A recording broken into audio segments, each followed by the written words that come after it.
Olá, minha amiga, olá, meu amigo. É um prazer estar com você hoje para conversar sobre um tema importante do processo civil, que é o cumprimento de sentença.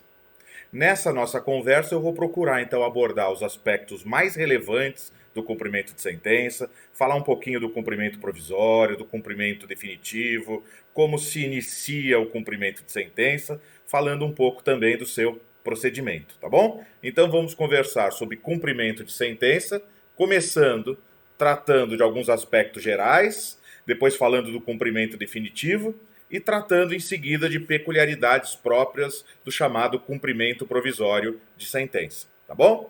Então vamos lá. Primeira coisa, para que eu possa promover qualquer execução, eu preciso ser detentor de um título executivo, certo? Para promover qualquer execução, eu preciso ser detentor de um título executivo, seja ele um título executivo judicial ou extrajudicial. É o título que abre caminho, que abre as portas para a via executiva. Por quê? Porque o simples fato de alguém ser colocado no polo passivo de uma execução, por si só, já pode lhe causar prejuízos, já pode lhe causar constrangimentos, ele pode ter um bem do seu patrimônio penhorado, esse bem pode vir até a ser alienado. Então, o simples fato de alguém ser colocado no polo passivo da execução, ainda que futuramente se apure que ele não era devedor de coisa nenhuma, o simples fato dele estar nesse polo passivo já pode colocá-lo numa situação de desvantagem e de constrangimento. É por isso que o nosso sistema só admite que alguém seja colocado no polo passivo de uma execução, ou seja executado, se a outra parte, se o credor conseguir demonstrar de forma forte que é detentor do direito que busca satisfazer. E como ele faz essa prova? Através da apresentação do título executivo. Quando se fala em título executivo, prevalece entre nós, em princípio, a chamada tipicidade dos títulos executivos. Tipicidade dos títulos executivos. O que significa isso? Que só é título aquilo que a lei reconhece como tal. Em princípio, é isso. Só é título aquilo que a lei reconhece como tal. Nós temos os títulos previstos dentro do CPC, como a gente encontra no artigo 515 os títulos executivos judiciais e no artigo 784 os títulos executivos extrajudiciais. E eu posso ter também títulos executivos criados por outras leis federais, como, por exemplo, o Estatuto da OAB diz que o contrato de honorários advocatícios é título executivo. Então, os títulos executivos podem ser criados dentro do CPC ou através de uma outra lei federal. Também é bom lembrar que o nosso Código de Processo Civil classifica os títulos, colocando de um lado os chamados títulos executivos judiciais, que são aqueles relacionados no artigo 515 e que remetem ao chamado cumprimento de sentença, e de outro lado nós temos os títulos executivos extrajudiciais, que são aqueles relacionados no artigo 784, que remetem à execução de título extrajudicial. Então, hoje, é importante que a gente identifique qual é a natureza do título executivo, porque dependendo da natureza do título executivo, ser judicial ou extrajudicial, vai se seguir um dos caminhos executivos. Se eu tenho um título executivo judicial, eu vou promover o cumprimento de sentença. Se eu tenho um título executivo extrajudicial, em princípio eu vou realizar a execução do título extrajudicial regulado em livro próprio do CPC. Então é importante identificar a natureza do título para saber para que lado eu vou.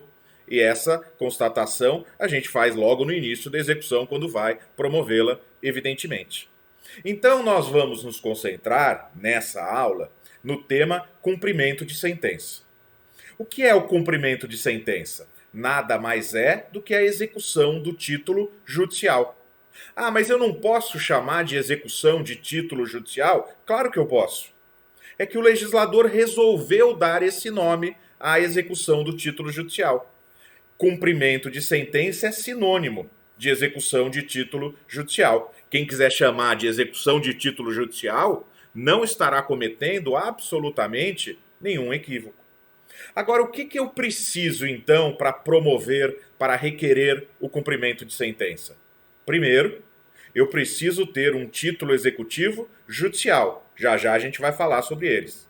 Então, primeiro, eu preciso ter um título executivo judicial. Segundo, deve ocorrer o inadimplemento do devedor.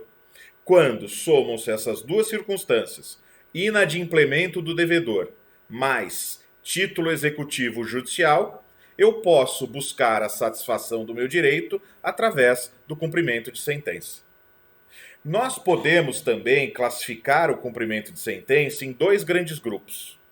De um lado, nós temos o chamado cumprimento definitivo, e de outro lado, nós temos o cumprimento provisório de sentença.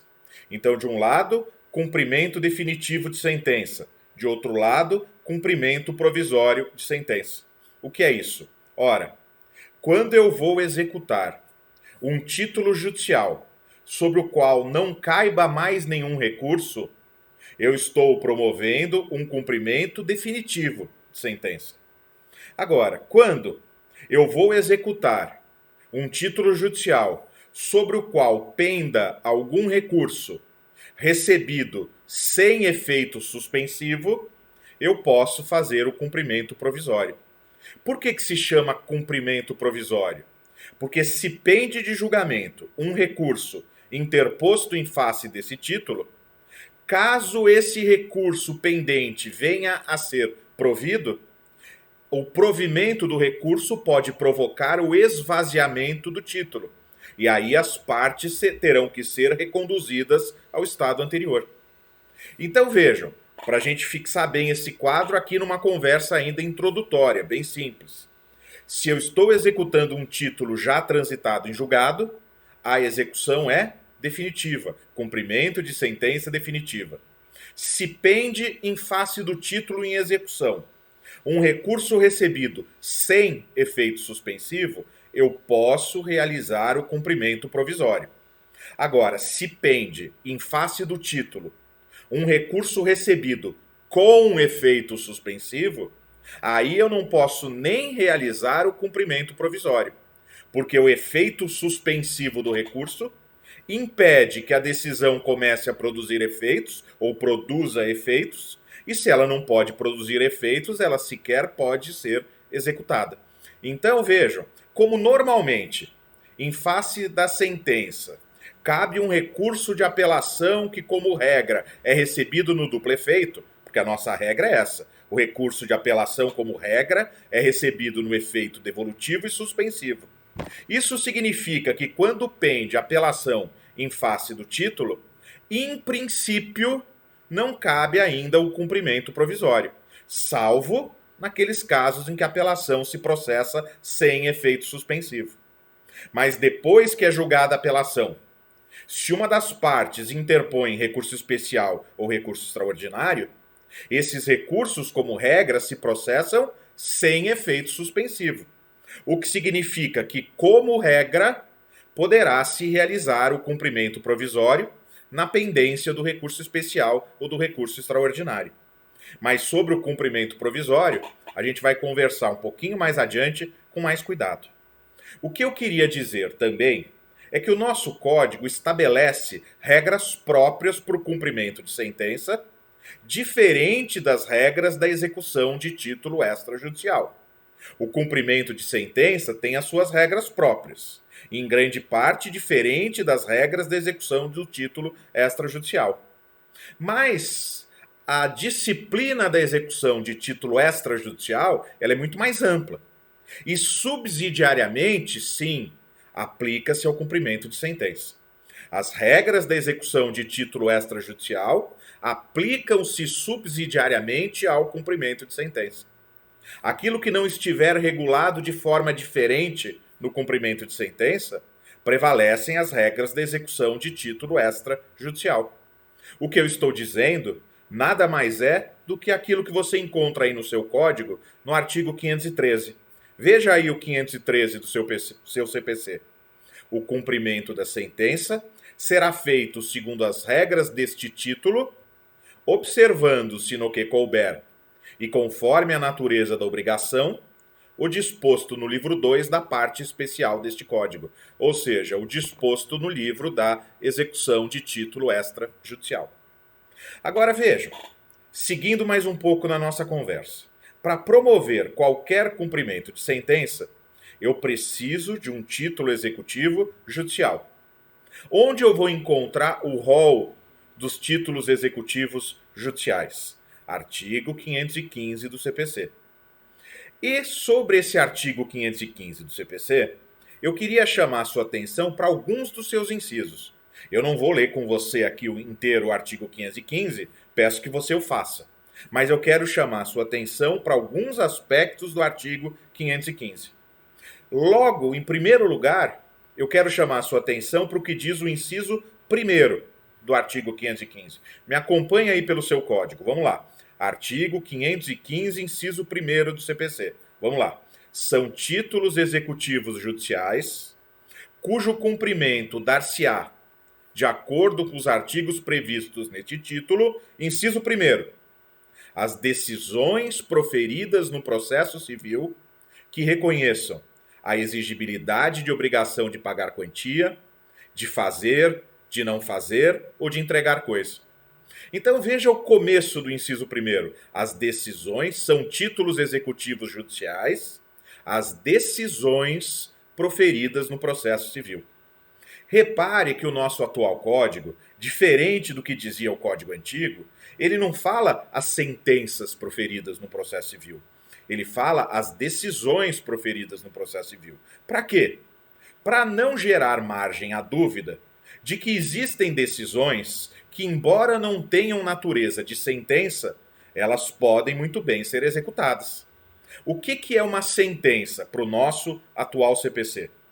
Nos termos do artigo 203, parágrafo 1º, sentença é uma decisão judicial que, primeiro, tenha conteúdo do artigo 485 ou 487, 485, decisão sem mérito, 487, decisão com mérito. Mas além de ter o conteúdo do artigo 485 ou do artigo 487, a decisão judicial, para ser uma sentença, ela precisa colocar fim ao procedimento, à fase cognitiva do procedimento comum. Então, precisa colocar fim à fase cognitiva do procedimento comum ou extinguir a execução. Uma decisão judicial, para ser uma sentença, precisa preencher os dois requisitos. Ter fundamento no 485 e ou no 487 e depois, por fim, a fase cognitiva do procedimento comum ou extinguir a execução. Ora, isso mostra que existem decisões no nosso sistema que, apesar de não preencherem os dois requisitos para serem considerados uma sentença, elas comportam, evidentemente, uma execução. Por exemplo, eu preciso urgentemente de uma tutela. Eu faço um pedido de tutela provisória de urgência. A situação é de extrema urgência, então, naturalmente, eu peço uma tutela de urgência demonstrando probabilidade de direito seguido do risco de dano. O juiz defere a tutela de urgência. Ora, se ela não for cumprida espontaneamente pelo requerido, eu não vou poder executar essa tutela de urgência deferida por uma decisão interlocutória? É claro que eu posso, porque se eu não pudesse executar essa tutela de urgência, aliás, ela não ia servir para coisa alguma. Ela justamente serve porque ela pode ser executada. E eu estarei executando o quê? Uma decisão interlocutória, se a tutela de urgência foi deferida por esse caminho, por essa via. Um outro exemplo. Quando a gente pensa na decisão do 356, lembra da decisão do 356? O artigo 356 é aquele que permite que o juiz faça o julgamento antecipado parcial do mérito, não é isso?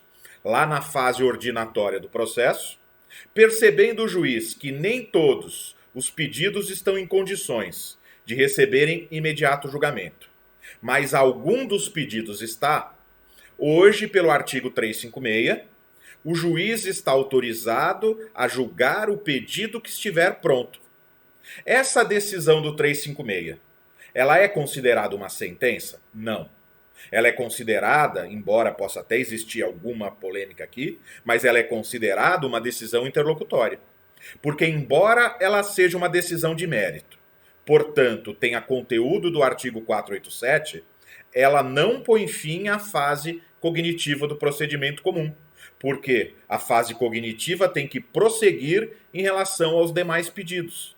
Então, a decisão do 356 não é uma sentença. A decisão do 356 é uma decisão interlocutória. Mas ela não pode ser executada? Claro que pode. Inclusive, se não for interposto agravo pelo requerido, a execução poderá ser, inclusive, definitiva. E nem provisória, definitiva.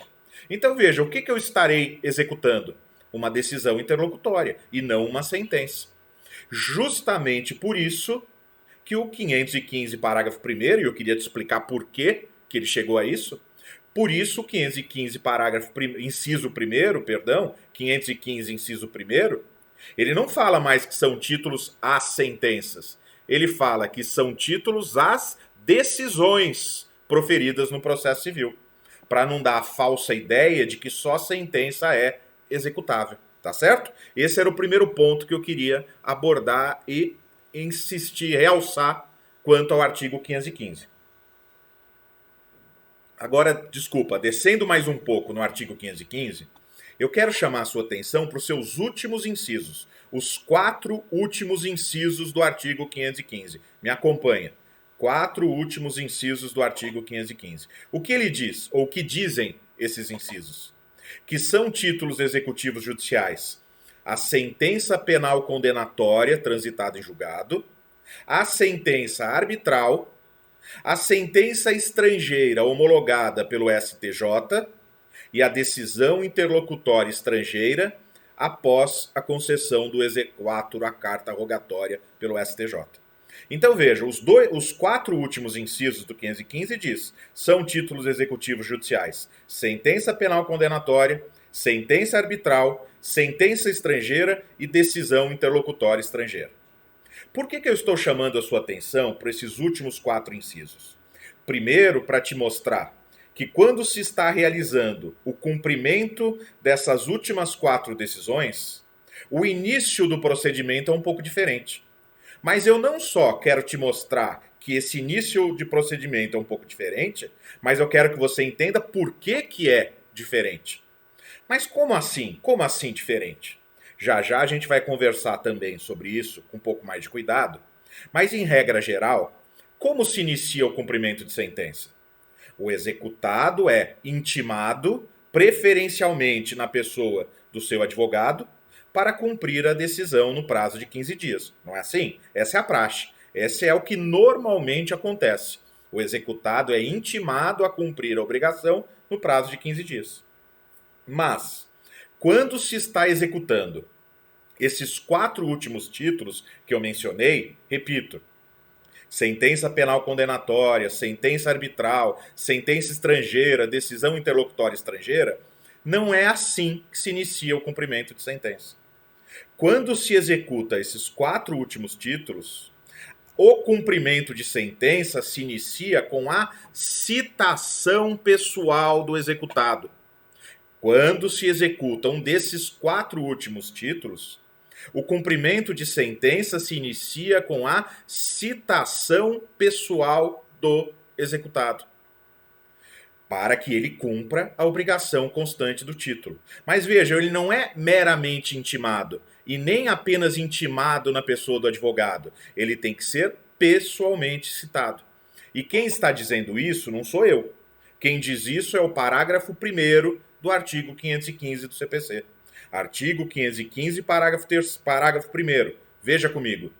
Nos casos dos incisos 4 a 9, o devedor será citado no juízo cível para o cumprimento da sentença ou para a liquidação no prazo de 15 dias. Repare, o devedor será citado no juízo cível. Por quê que no caso desses 4 últimos títulos o tratamento é diferente? Porque no caso desses títulos ainda não existe processo na esfera civil. Ainda não existe processo na esfera civil perante o Poder Judiciário. Veja, no caso da sentença arbitral, existia um processo arbitral. No caso da sentença penal condenatória, existia um processo criminal. Mas no caso desses 4 últimos títulos, não existe processo perante a justiça civil. Esse processo, essa execução, vai ser agora iniciada pelo juízo civil. Ora, como é que eu chamo alguém a vir participar de uma nova relação processual? Através de citação. Então pode ser que esse devedor, ele tivesse advogado lá na arbitragem. Pode ser que esse devedor tivesse advogado que o representasse no processo criminal. Mas é agora que esse título vai ser trazido para o juízo civil para se iniciar a execução. E como se chama alguém, repito, para vir participar de uma nova relação processual? Através da sua citação. Então eu queria não que você decorasse, mas que você entendesse a razão. É por essa razão que eu acabei de dar que no caso dos 4 últimos títulos relacionados no artigo 515, o cumprimento de sentença se inicia com a citação do executado para cumprir a obrigação constante do título. Tá bom? Agora, pensando nas demais hipóteses, que é o que atualmente ocorre. Como é que se inicia o cumprimento de sentença? Claro que, em homenagem ao princípio da inércia da jurisdição, primeiro há a necessidade de haver o requerimento do credor. Então, o cumprimento de sentença se inicia a requerimento do exequente. Está lá no artigo 513. O cumprimento de sentença se inicia a requerimento do exequente. O exequente, ele vai requerer o início do cumprimento de sentença. Se for execução por quantia certa, de obrigação de pagar, vai instruir o seu requerimento com a memória de cálculo atualizada do valor devido, e aí o devedor será intimado a cumprir a obrigação. Então, no cumprimento de sentença, tirando aqueles últimos 4 títulos relacionados no artigo 515, ele se inicia a requerimento do exequente, que fará com esse seu requerimento que o executado seja intimado preferencialmente através do seu advogado para cumprir a obrigação no prazo de 15 dias. Então como é feita essa intimação? Se o executado ele tem advogado constituído nos autos, a intimação para cumprir em 15 dias será feita através do advogado. Se ele não tinha advogado constituído nos autos, ele terá que ser pessoalmente intimado, o que pode ser feito por carta com aviso de recebimento. Então, se o executado não tem advogado constituído nos autos mais, ou nunca teve, ele será pessoalmente intimado por carta com aviso de recebimento. Se ele é uma daquelas pessoas que o artigo 246, parágrafo 1º, exige que faça o seu cadastro perante o tribunal para receber citação, ele será intimado por meio eletrônico. Citação ou intimação. O artigo 246, parágrafo 1º, exige que em algumas situações, algumas pessoas jurídicas façam os seus cadastros perante os tribunais para receberem comunicações por meio eletrônico. Se esse for um dos casos, e aquela pessoa jurídica não tiver advogado constituído nos autos, ela será intimada por meio eletrônico. Ou, eventualmente, pode ser necessário intimar o executado por edital. Mas são situações excepcionais. Como regra, o executado será intimado através do seu advogado. Excepcionalmente, será intimado pessoalmente. Eu quero também te lembrar, porque é importante, que há uma previsão específica no parágrafo 4º do artigo 513, que diz o seguinte: se entre o início do cumprimento de sentença e o trânsito em julgado da decisão exequenda passar-se mais de um ano, então vejam, a decisão transitou em julgado. O exequente demora mais de um ano a contar do trânsito em julgado para requerer o início do cumprimento de sentença. Se passar mais de um ano do trânsito em julgado até o início do cumprimento de sentença, ainda que o executado tivesse advogado constituído nos autos, será necessário intimá-lo pessoalmente. Por quê? Porque passou muito tempo. O legislador considerou assim, olha, se passou um grande tempo do trânsito em julgado da decisão até o início da execução, pode ter acontecido do advogado ter perdido o contato com aquele cliente nesse meio tempo, porque passou muito tempo. Se passou muito tempo, é razoável que o executado tenha que ser pessoalmente intimado, não bastando mais apenas a intimação na pessoa do seu advogado. Então lembre disso. Se entre o trânsito em julgado e o requerimento do cumprimento de sentença passar período superior a 1 ano, o executado terá que ser pessoalmente intimado para o cumprimento de sentença. Certo? Então, lembrando de alguns aspectos que a gente viu para seguir adiante. O cumprimento de sentença depende do requerimento expresso do exequente. Se for um cumprimento de obrigação por quantia certa, o requerimento deve vir acompanhado da memória de cálculo atualizada. Ah, mas o exequente esqueceu de apresentar a memória de cálculo atualizada. Isso é motivo para indeferimento de plano do cumprimento de sentença? Não.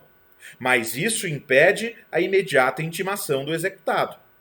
Faltando a memória de cálculo, o que vai fazer o juiz? Ele vai intimar o exequente a providenciar a memória de cálculo para só depois determinar a intimação do executado para cumprimento. Então, o executado será intimado para cumprir a obrigação no prazo de 15 dias. Se for um cumprimento de obrigação de pagar quantia certa, não havendo esse cumprimento no prazo de 15 dias, incidirá sobre o valor total do débito multa de 10% e honorários advocatícios também de 10%. Então, no cumprimento de obrigação de pagar, recebida a intimação pelo executado, se ele não fizer o pagamento no prazo de 15 dias, incidirá sobre o montante devido multa de 10% e honorários advocatícios de 10%. Além do que, ele ficará sujeito à adoção de medidas constritivas contra o seu patrimônio. Ele sofrerá o peso das medidas executivas. Então vejam como é problemático para o executado não cumprir a obrigação no prazo de 15 dias. Ele vai ter sobre o seu débito um acréscimo de 10% a título de multa. Ele vai ter um acréscimo de 10% a título de honorários advocatícios. E ele vai se sujeitar à constrição patrimonial. Pode ocorrer penhora de bens, pode até ocorrer alienação de bens, se ele se defender e não obtiver efeito suspensivo à sua defesa. Então, é de fato uma posição delicada aquela que se encontra o executado. E, aliás, como que se defende o executado no cumprimento de sentença? No cumprimento de sentença, a defesa é apresentada através de uma manifestação que recebe o nome, como vocês sabem, de impugnação ao cumprimento de sentença. Impugnação ao cumprimento de sentença. É assim que o executado se defende no cumprimento de sentença, através do oferecimento de uma impugnação. 2 pontos a respeito da impugnação merecem ser aqui assinalados. Na verdade, 3. Vamos lá. Primeiro, qual é o prazo para o executado apresentar a impugnação? Cuidado, você que está começando a advogar ou vai começar a advogar, cuidado para não perder prazo. Porque o prazo para oferecimento de impugnação começa a correr automaticamente depois de encerrado o prazo para cumprimento voluntário. Vejam, o executado ele é intimado para cumprir espontaneamente a obrigação, ou voluntariamente a obrigação, no prazo de 15 dias. Então ele é intimado, tem 15 dias para cumprir a obrigação. Se ele não cumprir a obrigação, até o 15º dia, o 16º dia já é o primeiro dia para oferecimento da impugnação. Então imagine que o executado tem até terça-feira para fazer o pagamento voluntário, dentro do prazo de 15 dias. Se ele não fizer o pagamento até esse dia, até terça-feira, imagina o prazo termina na terça, se ele não fizer o pagamento até terça, quarta-feira já será o primeiro dia do prazo para ele oferecer a sua impugnação, a sua defesa. Isso que eu estou dizendo, você vê aí pelo seu código, no artigo 525. Veja aí o artigo 525 do CPC.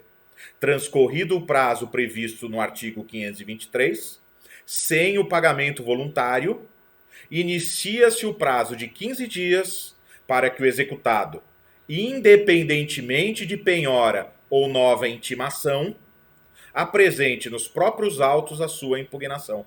Ele não pode aguardar nada. Ele não vai ser intimado de novo para se defender. Ele não pode aguardar a penhora para oferecer a sua defesa, porque senão ele perderá o prazo. Acabou o prazo para cumprimento espontâneo hoje, voluntário, hoje, amanhã já é o primeiro dia do prazo para oferecimento da impugnação. Eu disse que tinha 3 pontos que eu queria comentar a respeito da impugnação. Primeiro é o momento, o prazo. Segundo, matéria. Há uma limitação no nosso código a respeito das matérias que podem ser oferecidas através da impugnação ao cumprimento de sentença. A defesa no cumprimento de sentença não é absolutamente ampla, como é ampla nos embargos do devedor, que é a defesa que se oferece na execução de título extrajudicial. Na execução de título extrajudicial, o executado se defende por embargos do devedor. No cumprimento de sentença, o executado se defende por impugnação. No caso dos embargos, a defesa é ampla. O executado poderá apresentar toda a matéria que tiver como defesa para oferecer. Agora, no caso da impugnação, as matérias de defesa são mais limitadas. Consegue imaginar a razão? Pois é, as defesas na impugnação são mais limitadas porque muito já deve ter sido discutido no processo de conhecimento. Quando se faz o cumprimento de sentença, está se executando um título executivo judicial. E o título executivo judicial já deve ter se formado perante um procedimento onde houve respeito ao contraditório. Se o título se formou em um procedimento onde houve respeito ao contraditório, já houve oportunidade para aquele executado se defender, antes mesmo da formação do título. Então, a hora que chega o momento de se cumprir o título, de se executar o título, as defesas sofrem mesmo limitação, porque muita coisa já foi discutida antes, diferente do que ocorre nos embargos do devedor. Como nos embargos do devedor, o que se está executando é um título extrajudicial que se formou sem o crivo do Poder Judiciário, o embargante tem uma defesa ampla, porque é a primeira vez que ele vai se defender perante o Estado juiz. Agora, não é o que acontece no cumprimento de sentença, onde o título se formou em um procedimento realizado com contraditório ou em contraditório. Por isso que a defesa na impugnação sofre limitações. Essa é a explicação. E o terceiro ponto que eu queria mencionar é lembrá-lo que, em princípio, a impugnação se processa sem efeito suspensivo. A impugnação ao cumprimento de sentença se processa, em princípio, sem efeito suspensivo. Significa que a mera apresentação da impugnação não impede o prosseguimento do cumprimento de sentença, não impede o prosseguimento da execução. Então, a simples apresentação da impugnação não impede o prosseguimento da execução. Mas você, como advogado do executado, que quer obter a suspensão da execução, você tem que requerer expressamente. Porque o mero oferecimento da impugnação não gera a suspensão. Mas se você demonstrar relevância da fundamentação somado ao risco de dano, e se a execução já estiver garantida, você pode sim obter a suspensão da execução. Mas, repito, não é algo automático. Depende do requerimento, depende da segurança do juízo e depende da demonstração da probabilidade do direito somado ao risco de dano. Tá certo? Caminhando mais um pouco, eu quero falar agora alguns pontos a respeito da execução provisória ou do cumprimento provisório da sentença. O que é isso, cumprimento provisório da sentença? É a possibilidade dos atos executivos se iniciarem e se realizarem enquanto pende um recurso em face do título executivo, desde que esse recurso tenha sido recebido sem efeito suspensivo. Então, o cumprimento provisório nada mais é do que a possibilidade de se realizar atos executivos enquanto o título judicial ainda não transitou em julgado. Por quê? Porque pende, em face desse título, um recurso que se processa sem efeito suspensivo. Por quê? Porque se tivesse pendente um recurso recebido com efeito suspensivo, eu não podia executar nem provisoriamente, certo? É importante insistir muito nisso, pensando aqui no nosso estudo do tema e pensando também futuramente como advogado. É sempre bom insistir e lembrar que a execução provisória ou cumprimento provisório, ele se realiza por conta e risco do exequente. O cumprimento provisório se realiza por conta e risco do exequente. Como assim? O exequente, ele tem responsabilidade objetiva. O que significa isso? Independe de dolo ou culpa. O exequente, no caso da execução provisória, ele tem responsabilidade objetiva de ressarcir o executado de todos os prejuízos sofridos com a execução provisória, caso o recurso pendente em face do título seja provido e, por consequência, esvazie o título executivo judicial em execução. Vou repetir então, devagar. O exequente, ele tem responsabilidade objetiva por indenizar o executado de todos os prejuízos que a execução provisória lhe causou, caso seja provido o recurso que pende de julgamento em face do título executivo judicial, que seja provido e com isso provoque o esvaziamento do título. Se ocorrer esse esvaziamento do título, as partes deverão ser reconduzidas ao estado anterior. E reconduzir as partes ao estado anterior pode passar pela necessidade do exequente indenizar o executado pelos prejuízos que lhe causou. Lembrando, então, como eu disse, que se trata de responsabilidade objetiva, que, portanto, independe de dolo ou culpa. Para que as partes sejam reconduzidas ao estado anterior, pode haver essa necessidade de ressarcimento e pode haver necessidade, antes disso, de se liquidar os prejuízos. Para que as partes retornem ao estado anterior, pode haver necessidade de se realizar uma liquidação dos prejuízos sofridos pelo executado. Essa liquidação será realizada nos próprios autos. A liquidação e depois o ressarcimento será realizado nos próprios autos.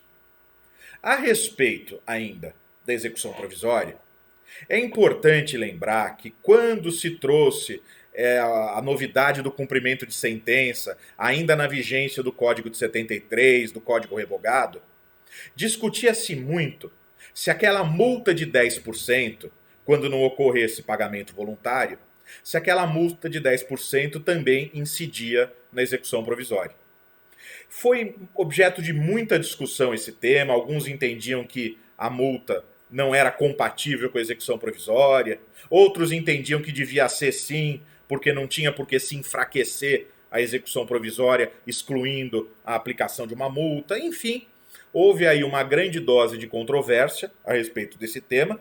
Não vale a pena nos aprofundarmos nisso, porque é uma controvérsia que ficou para trás. E ficou para trás por quê? Porque hoje o nosso código deixa claro que se não houver o pagamento no prazo de 10 dias, se não houver o cumprimento da obrigação no prazo de 15, não 10, 15 dias, se não houver o cumprimento da obrigação no prazo de 15 dias, sim, incide a multa de 10%. Então, aquela multa de 10% que vale para o cumprimento definitivo, quando não ocorre o cumprimento espontâneo em 15 dias, também se aplica ao cumprimento provisório. Aliás, quando se discutia esse tema antigamente, na vigência do Código Antigo, algumas pessoas diziam o seguinte: olha, não é justo que incida a multa de 10%, porque o executado ele não pode chegar lá e depositar o que deve, porque se pende de julgamento um recurso que ele interpôs, o ato de depositar o valor devido seria incompatível com o recurso interposto. Então, alguns autores diziam isso: olha, não é justo que ele sofra uma multa de 10% se não fizer o pagamento voluntário, porque ele nem pode fazer o pagamento voluntário, porque seria um ato incompatível com o seu recurso que está pendente de julgamento. Mesmo na vigência do Código Antigo, eu entendia que essa razão, que esse argumento não tinha muita consistência. Por que não tinha muita consistência? Bastava que aquele executado na execução provisória fizesse o depósito do valor cobrado com ressalva. Fala, olha, estou depositando, mas não é porque eu concordo com a condenação. Não é porque eu estou desistindo do meu recurso. Eu estou fazendo o depósito porque eu não quero sofrer multa, não quero sofrer constrição patrimonial. Mas eu continuo querendo que o meu recurso seja julgado e provido. Ao meu ver, bastava que o executado fizesse essa ressalva. Mas para acabar com qualquer dúvida, já que alguns autores levantavam esse problema, hoje o Código diz expressamente que se na execução provisória o executado optar por depositar o valor devido para não sofrer multa, não sofrer constrição, esse ato de depositar o valor devido não é ato incompatível com o seu recurso. Não é ato incompatível com o recurso interposto. Então, hoje, o próprio Código de Processo Civil fala isso expressamente. Me parece que mesmo antes, quando não falava, bastava fazer o depósito e ressalvar. Mas, enfim, hoje o Código está expresso nesse sentido. Eventual depósito da quantia devida na execução provisória não é ato incompatível com o recurso interposto. Tá certo?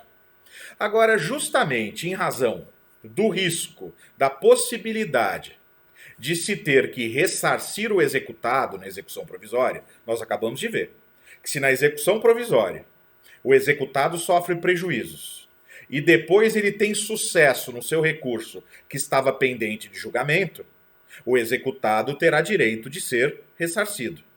Justamente para garantir esse direito ao ressarcimento, o nosso Código de Processo Civil estabelece, no artigo 520, a necessidade de, em princípio, para a realização da execução provisória, se prestar uma caução, o exequente prestar uma caução. Então, em princípio, para realizar a execução provisória, o exequente tem que prestar uma caução. Essa caução é a garantia de que o executado vai ser ressarcido caso o seu recurso seja provido. Para isso que serve a caução. Lembrando que a caução ela não é necessária para que se inicie o cumprimento provisório. A caução ela é necessária para se praticar atos que possam gerar prejuízos ao executado. O simples requerimento do cumprimento provisório não gera prejuízo. Não é necessário prestar caução para requerer o cumprimento provisório. Mas quando vai se realizar atos que possam gerar prejuízos ao executado, aí sim, em princípio, exige-se a prestação de caução pelo exequente. Agora, o próprio artigo 521, ele dispensa, em algumas hipóteses, a prestação de caução pelo exequente. Em algumas hipóteses, expressamente, o artigo 521 do CPC dispensa a prestação de caução pelo exequente. Que hipótese? Primeiro, se o crédito for de natureza alimentar, independentemente da sua origem. Então, se o que está sendo executado é um crédito alimentar, em princípio, a execução provisória pode-se processar sem prestação de caução. Segunda hipótese do 521. Dispensa-se a caução se o credor demonstrar situação de necessidade. Então, se o credor demonstrar a sua situação de necessidade, está passando uma situação financeira complicada, difícil, e, em princípio, dispensa-se a prestação da caução. E os dois últimos incisos, 3 e 4, dizem o seguinte: dispensa-se a caução, 3, quando pender o agravo do artigo 1042, então pender o agravo do artigo 1042, ou, inciso 4, a sentença a ser provisoriamente cumprida estiver em consonância com súmula da jurisprudência do STF ou do Superior Tribunal de Justiça, ou em conformidade com acórdão proferido no julgamento de casos repetitivos. Eu deixei para comentar esses dois incisos, o 3 e o 4, juntos. Por quê? Porque esses dois incisos remetem à mesma situação. Por que esses dois incisos, eles dizem que, em princípio, dispensa-se a prestação da caução nessas duas hipóteses, pendente o agravo do 1042 ou a sentença estiver em consonância com súmula? Por que nessas duas hipóteses a caução é dispensada? Porque nessas duas hipóteses a chance de reforma da decisão executada é muito pequena. Nessas duas últimas hipóteses, os dois últimos incisos do artigo 521, a chance de reforma da decisão em execução é muito pequena. Ou porque só falta julgar o agravo em recurso especial ou extraordinário, ou porque a sentença está de acordo com súmula dos tribunais superiores. E se ela está de acordo com súmula, muito dificilmente ela será alterada. Então, nessas duas hipóteses, em razão da pequena chance de ser provido o recurso do executado interposto em face do título, em princípio dispensa-se a prestação da caução para a execução provisória. Lembrando que quando a gente está diante de uma das hipóteses do artigo 521, quando a gente está diante de uma dessas hipóteses do artigo 521, isso não significa que obrigatoriamente o juiz tenha que liberar a prestação de caução. Mesmo nessas hipóteses do 521, se o juiz entender necessário exigir a caução para que se realize atos que possam causar prejuízos ao executado, o juiz ainda assim pode exigir. O que eu estou dizendo é o que a gente tira do artigo 521, parágrafo único. Artigo 521, parágrafo único, olha lá. A exigência de caução será mantida quando da dispensa possa resultar manifesto risco de grave dano, de difícil ou incerta reparação. A exigência de caução será mantida, mesmo nessas hipóteses do artigo 521, se o juiz entender que a dispensa pode resultar manifesto risco de grave dano, de difícil ou incerta reparação. Era essa, nessa nossa conversa, ou eram esses os pontos nessa nossa conversa, que eu gostaria de abordar a respeito do cumprimento de sentença. Mas nós vamos nos encontrar logo mais ao vivo, e aí eu vou querer desenvolver mais alguns aspectos desse tema, realçar alguns temas e abordar alguns outros aspectos a respeito dos quais a gente não conversou aqui nessa videoaula. Então a gente se vê em breve e eu vou continuar desenvolvendo temas relacionados ao cumprimento de sentença com você. Mas aqui eu já fiz um apanhado geral dos aspectos mais relevantes desse tema. Muito obrigado pela sua paciência, pela sua atenção, e a gente volta a se encontrar em breve. Um abraço e até lá.